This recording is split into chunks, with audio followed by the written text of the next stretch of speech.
2125မှာဆိုရင်ကဘာကြီးကဘယ်လိုဖြစ်နေမလဲ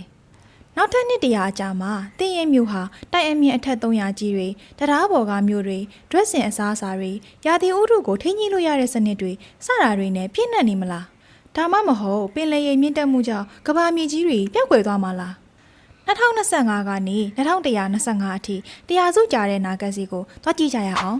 ဒါတွေကိုစမပြောခင်ဒီလိုဘ ഹു တုဒရမယ့်အကြောင်းအရာတွေအတွက်ကျမတို့ရဲ့ channel လေးကို like and subscribe လုပ်ခဲ့ပေးပါဦးနော်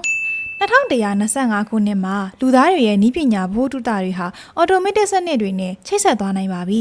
လူတွေကနေမျှော်လင့်ချက်နဲ့ထင်မြင်ချက်လောက်ပေးုံနဲ့ AI ကလူသားတွေရဲ့အလုပ်အများစုကိုဆောင်ရွက်ပေးနိုင်မှာဖြစ်ပါတယ်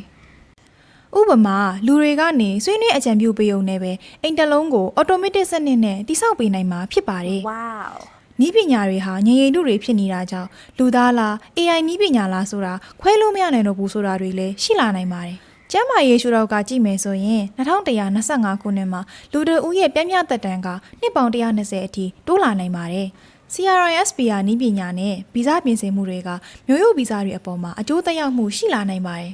။ကင်ဆာရောဂါကိုတောင်ကုသလို့ရနိုင်မယ်လို့ယုံကြည်လို့ရနိုင်ပါသေးတယ်။တောင်ပိုင်းနိုင်ငံတွေအနာဂတ်မှာရေရှည်တည်ရှိနိုင်မှုအတွက်နည်းပညာကပဲအဓိကကယ်တင်ပေးနိုင်မယ့်အရာဖြစ်လာနိုင်ပါတယ်။ Virtual Doctor, Nanomedicine, AI Diagnosis အားလုံးကလူခန္ဓာကိုယ်အတွင်းနဲ့အပြင်ကိုအမြဲစောင့်ကြည့်ပေးနေနိုင်ပါတယ်။ရာသီဥတုပြောင်းလဲမှုနဲ့သဘာဝတရားအရာတချို့မြို့တွေဥပမာတိုကျို မာလီဖ်စတဲ့မြို့တွေဟာပင်လယ်ရေမြင့်တက်မှုတွေကြောင့်ပျောက်ကွယ်သွားနိုင်ပါတယ်။တချို့မှာတော့မြင့်တက်လာတဲ့ပင်လယ်ရေမျက်နှာပြင်အပေါ်မှာမြို့တော်ကြီးတွေထူထောင်ထားနိုင်ပါတယ်။နေရောင်ကထွက်တဲ့လက်စစ်စွမ်းရင်အရေးအမြစ်တွေတစ်ပင်တွေစိုက်ထားတဲ့အထက်မြင့်အဆောက်အအုံတွေလေထုကိုတန့်ရှင်းအောင်ထားတဲ့မြို့တော်တွေဒါတွေဟာလူသားတွေရဲ့အနာဂတ်နေရဖြစ်လာနိုင်ပါတယ်။တဘာဝဘေးအန္တရာယ်တစ်ခုမဖြစ်ခင်ကတည်းကပြန်တည်ဆောက်ဖို့ကြိုးစားမှုတွေလည်းရှိနေနိုင်ပါသေးတယ်။လူအတိုင်းအဝိုင်းရဲ့တက်ရောက်မှုအရာလူတွေဟာတဦးနဲ့တဦး physical အရာထိတွေ့ဆက်ဆံဖို့မလိုတော့ပဲ virtual world ထဲမှာပဲဆက်ဆံနေကြတာမျိုးလည်းရှိနိုင်ပါတယ်။ Multiverse စနစ်တွေနဲ့လူနေမှုစနစ်ကိုချဲ့ကားပြီးတော့